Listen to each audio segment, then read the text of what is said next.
Town and Province is made possible by a local journalism initiative grant from the Community Radio Fund of Canada, a program supporting the creation of original civic journalism through Heritage Canada.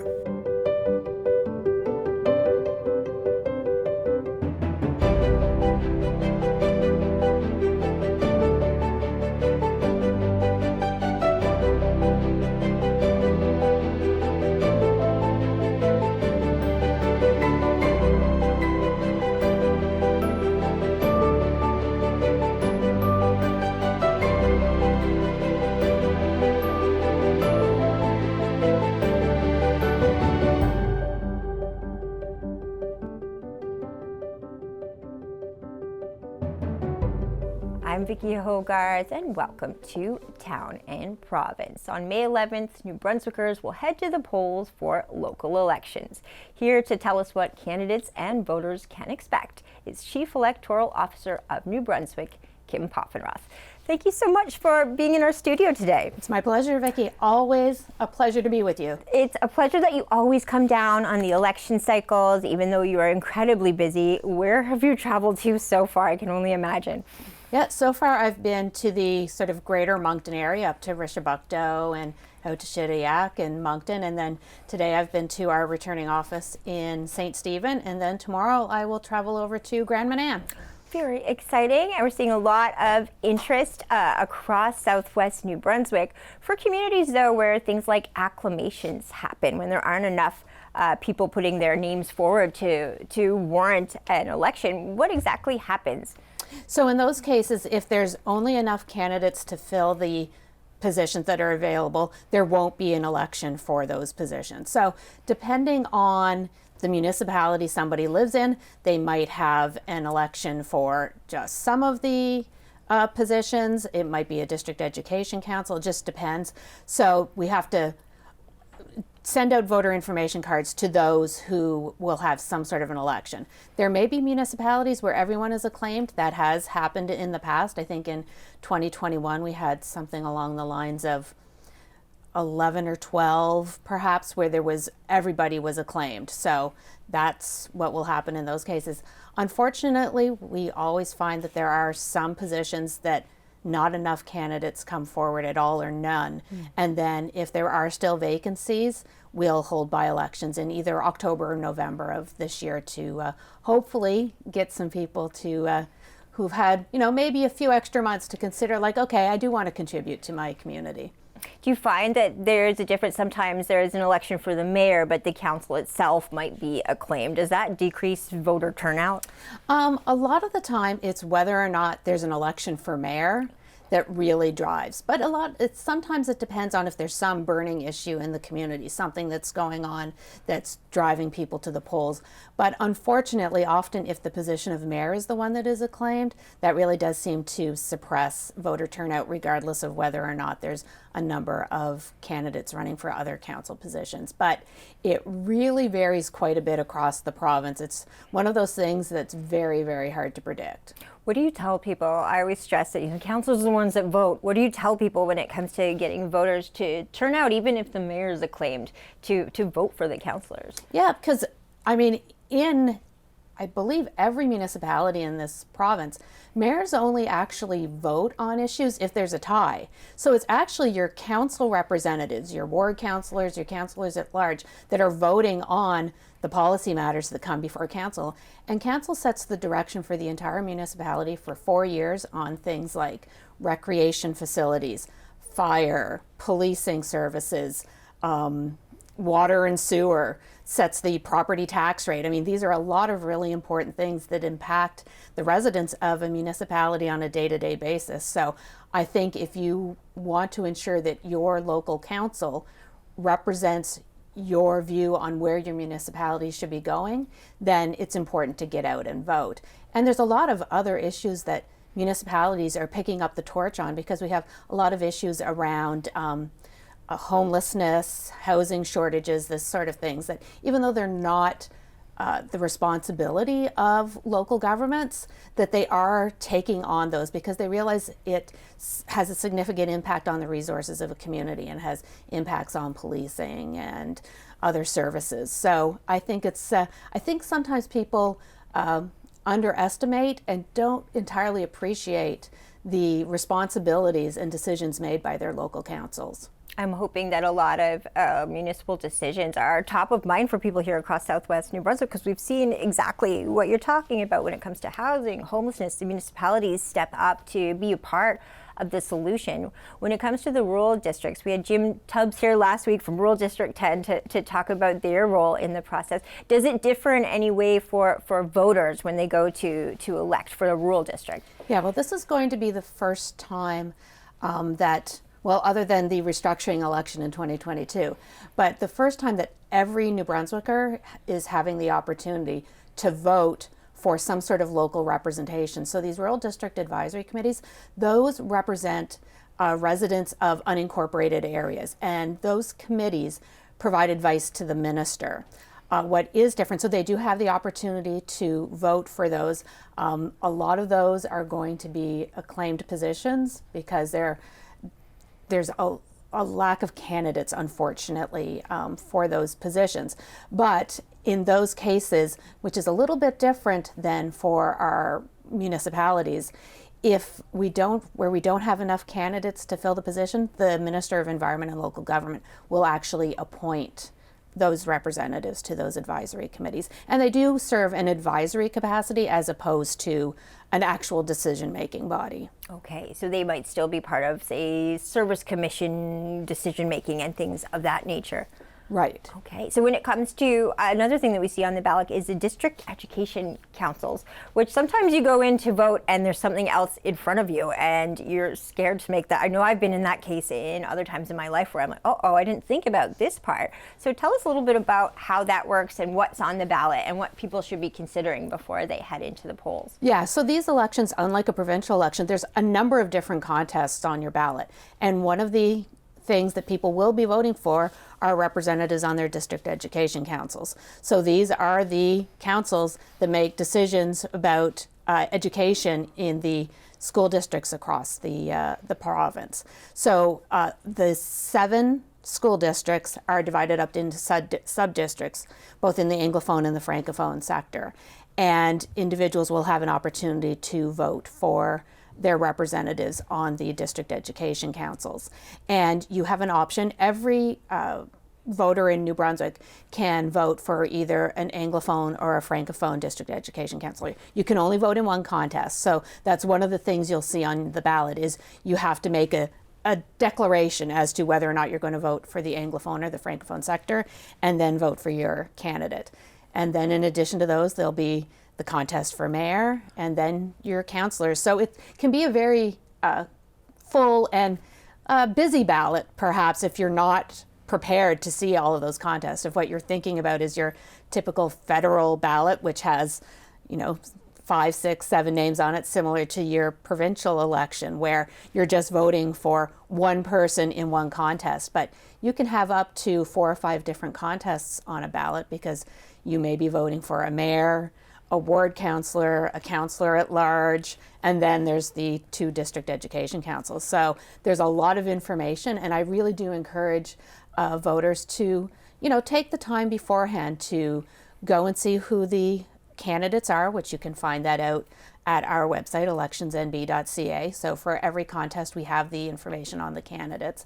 And we also provide candidates an opportunity to provide us with some contact information. So if they have a campaign website or a Facebook page or something like that, they do have that opportunity. It's not mandatory, but they have the opportunity to provide that information, which you can find at our website. And even if they haven't provided it to us, in this day of the internet, a simple Google search and you hopefully can find it something. So do a little bit of the research ahead of time. We have information on our website as well about, some very general information about what these various positions do. And then that'll also, we work with the Department of Environment and Local Government, as well as Education and Early Childhood Development, to have information available to people, both prospective candidates, what's involved if they get elected, and then for voters to have an opportunity to know what it is they're voting for.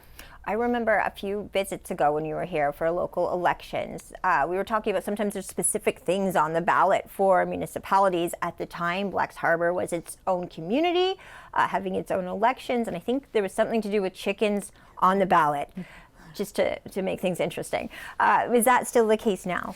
This particular election, we don't have any plebiscites on any of the ballots anywhere. That's still something that can happen in a future election, but it's not going to be on any of the ballots anywhere in the province for this election. Okay, good to know. Good to know. I don't have to think about chickens right now. When it comes to candidates, let's talk about first-time candidates. We're now into that campaign season. Are there any do's and don'ts, things they should keep in mind? I know that the rules are different when it comes to social media than for us with broadcast, where we have very specific rules around campaigning. Yeah.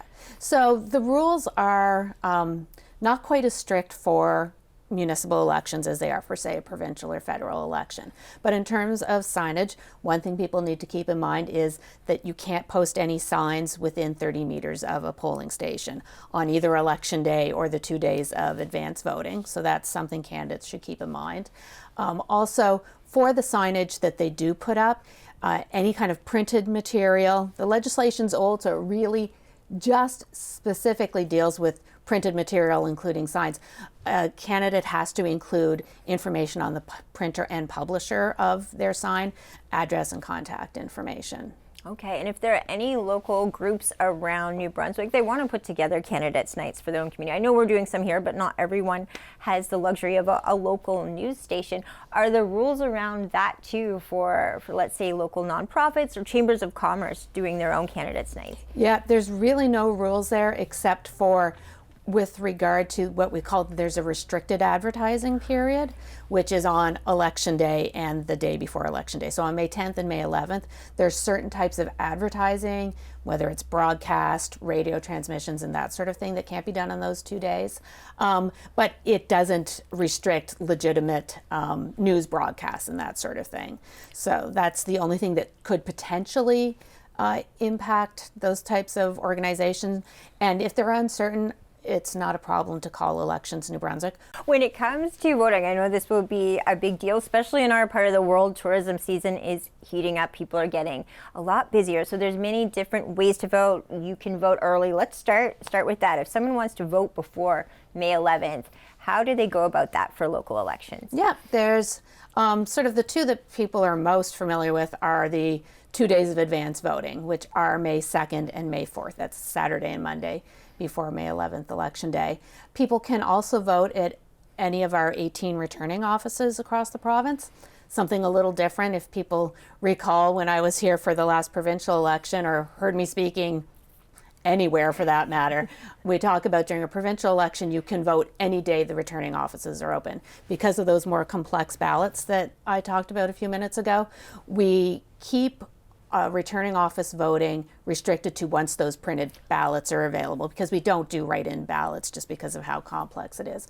So we anticipate that anytime after April 20th, people can go into a local returning office and vote.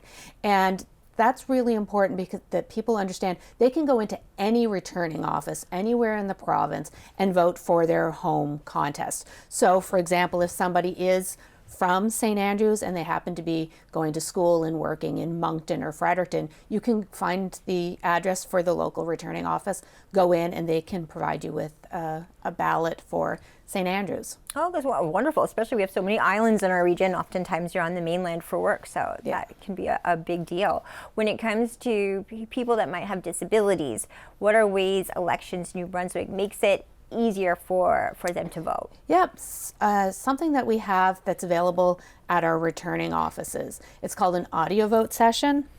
And this uses the technology that we have in the returning office along with our tabulation machines to allow people to vote independently who might be visually impaired, have some sort of mobility issues. So we have a number of different tools, a Braille controller for somebody with a visual impairment.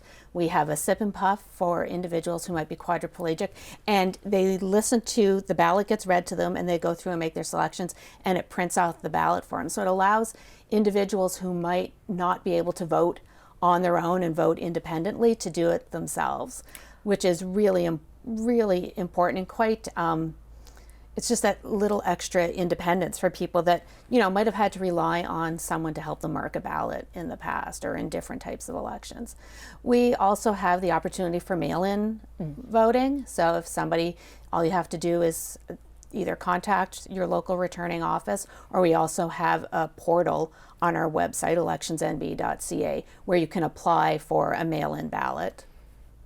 For those who are unable to leave their home, either because they're ill or have some sort of disability, both they and their caregiver can contact our local returning offices and ask for a home visit.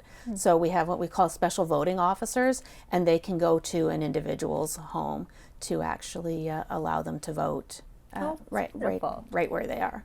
You brought up the issue of homelessness earlier in the show, and when I think of a community like St. Stephen that is really grappling with homelessness right now, there are about 100 people in a very small community who are living without an address. How can they vote? I think a lot of them might have Neighborhood Works at the shelter as the place that they would consider their closest thing to a home. Yep. So what we've done is we've created a form, basically a form letter that can be filled out by service providers who provide services to those who are unhoused, whether it's homeless shelters, soup kitchens, food banks, these sorts of things. And it allows them the administrator of that facility, to fill out that form for whoever they provide services to, and they can use that facility as their address for voting, because that's where they would have the biggest issue for those who are unhoused. Is you have to vote where you live. That's where you're eligible to vote. And if you're not already registered to vote, you need to provide something that has a proof of address on it. Well, this form that comes from Elections New Brunswick that we provide to the service providers of these various social services, it allows those who are unhoused to be able to prove their address and then use that address as their civic address for voting. Oh, that's wonderful. Yeah. When it comes to what you should bring with you, I am the worst for this, even though I do this for my job. What do you need to bring with you when you are going to vote? So if you've received your voter's information card, so if you're already a registered voter or you've registered in time, we'll send you a voter information card. You don't need your voter information card to vote, but it will make voting much more simpler. We have sort of two pathways when you go to a polling station to vote. And one's the quick lane. You've got your voter information card and all the information is correct. They scan it and off you go. So that's what we recommend. If you haven't received a voter information card and you're not sure if you're actually registered to vote, then it's important to bring ID with you to vote that has three things. It needs to have your name, your signature, and your civic address, your residential address. It can be one piece of ID like the driver's license, because that has all of it, but you can use other types of ID or documents. It doesn't even have to be an ID. So you could bring a Medicare card along with a utility bill or a lease or a mortgage document, something like that that has your civic address on it. And if you don't have that, because it is possible if you're relatively new to the area and you haven't gotten around to changing your driver's license, or the utilities are all in your partner's name, then somebody who is eligible to vote at the same location you are eligible to vote at, they can vouch that you are who you say you are and that you live at the address that you do, so that you're eligible to vote there. So we have a lot of different ways that enable people to vote. Our goal is to ensure that anyone who's eligible can vote. And why I made fun of myself is I have been vouched for. I think it was a federal election, but it happens to so many of us. But again, you don't want to lose your vote thinking that you're not prepared. Exactly. We have a lot of very eager teenagers that help us out at this TV station, and I'm asking this on their behalf because they said, can we vote? And I had to break it to them that they weren't old enough yet. They were 16. But are there certain eligibility requirements that people should keep in mind? Yep. So in order to be eligible to vote in these elections, 18, a Canadian citizen, and you have to be resident in the province of New Brunswick for 40 days as of election day. and you have to be whichever municipality you're intending to vote in, including any wards. You have to be living in that ward as of election day or when you go to vote. And for the 18-year-olds, as long as you're 18 by election day, so you can go and vote at advance voting on May 2nd, even if you don't turn 18 until May 6th or May 7th, as long as you are 18 as of May 11th. Oh, very good. So there might be a few of them that fit into this category, so they will be very happy that I asked. When it comes to misinformation in the digital age, obviously each year it grows more and more and becomes something that I'm sure someone in your position 20 years ago did not have to think about. What are the biggest concerns you have right now, and how are you working to overcome them? Yeah, really our biggest concerns, and I mean there's many of them, but as an election management body, our focus is on misinformation about the election process. And so what we do to combat that are a number of things. We are trying to reinforce with everyone that when it comes to getting your election information, Elections New Brunswick is your trusted source. If you're hearing something about a polling station being moved, or you've heard that they've moved the dates for voting or who's eligible to vote, go to our website, electionsnb.ca, to check the information. Or you can call, we have a call center set up during the election, 1-888-858-VOTE, and they can answer your questions for you as well. And some other things we've been doing, we've been running a campaign that actually started, I believe, during the 2018 election, that just sort of reminds people to not necessarily believe everything you see online. Just check the information. There's a lot of great websites out there that can do fact checking. And another thing we've been doing is creating educational videos about the election process, which will air throughout the election period, and they're on our website. We put them on social media, and it's about all kinds of things, about some of the accessibility options. I talked about just a few of those. The eligibility to vote, the different ways you can vote in a New Brunswick election, some information about the technology we use in elections, because New Brunswick does use a lot of technology for our provincial and municipal elections. Tabulation machines, we have a iPad technology called PullPad that we use for striking off voters. So those videos help to educate the public about what the real story is about the process. So the idea there is to, when people hear something, they can either go check our website to see what we say about it, or they've already seen our videos, because I know during the provincial election, I couldn't go on social media without seeing some of our educational videos. And then somebody can go, wait, Bob, I know that's not true, because this is how the process actually works. And I've had the opportunity, thanks to Paul Harpel from your office, to tour the incredible headquarters of Elections NB, see all the tabulation machines, and it's quite an impressive place to visit. As this election, we're in the thick of it right now, what are the questions that you tend to get the most, that you feel you have to answer over and over again, that would be great to clear up for our audience right now?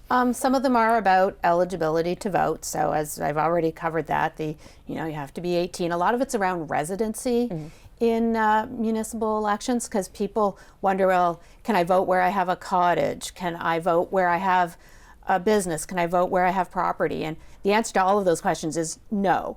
You have to be a resident. So you can vote in a municipality where you are, where it's your home.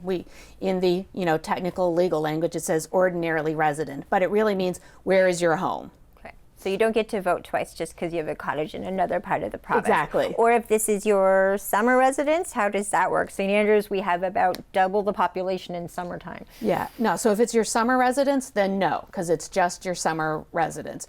Wherever you would normally, the way they talk about it in the legislation is if it's someplace you live for a temporary purpose, like a summer residence, or some people go away to work for 3 or 4 months out of the year and then they come home, they are eligible to vote. So it's really, sometimes it's hard to try and explain that concept, but that's one of the questions we receive a lot during municipal elections.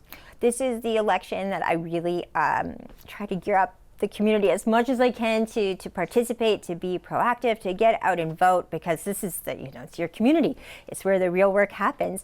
But do you find that voter turnout is about the same in municipal elections? How does it vary and compare to federal and provincial? Yeah, it does tend to be lower in municipal elections than provincial elections. Often anywhere from 10% or more lower, depending on the event. And it's difficult to compare the overall provincial turnout for a provincial election and then for a municipal, because each municipality has its own unique circumstances. Thinking back to 2022 when we had the restructuring election, so not every place voted, but we could have some places the voter turnout was as high as 70%, and then for some it was as low as 7%. And I say 2022, I actually think that might have been the 2021, because in some areas they were voting for a district education counselor, and that was the only contest on the ballot, and unfortunately, people don't show up for those, but you would think with the importance of education for everyone, they would. So we have quite a huge range of voter turnout depending on the area, but it does tend to be lower. And as you said, the decisions being made by your local governments are so important that the turnout should be higher, if not at least the same. Yeah, that is a message we love to drive home, but it's so great to have you here to do that. So as we get into the final minute or so of the show, what are your last words to both candidates and voters as we approach this May 11th election day? Well, my message to candidates is the best of luck. I think the fact that you've stepped up to show an interest in the future of your community is wonderful. So I wish all of them luck and thank them for their interest. And for voters, these people from your local communities have taken the time to put their name forward. They're interested in representing your community, and democracies only work when informed, engaged electorate exercise their voices. Otherwise, it's just basically somebody's putting up their hand and volunteering to do a job that they really should be an election about. So I don't lose sight of how important these elections are. And I don't know if I'm supposed to say this or not, but if you don't vote, it's hard to complain when things don't go the way you want. Those for Charlotte County are perfect words to end on. So I appreciate so much your time today and all throughout this election cycle. Thank you so much for being here. You're welcome. It was my pleasure, Vicki. My guest today has been Chief Electoral Officer of New Brunswick, Kim Poffenroth. Local elections across the province are on May 11th, so don't forget to vote. I'm Vicki Hogarth. Thank you for watching Town and Province.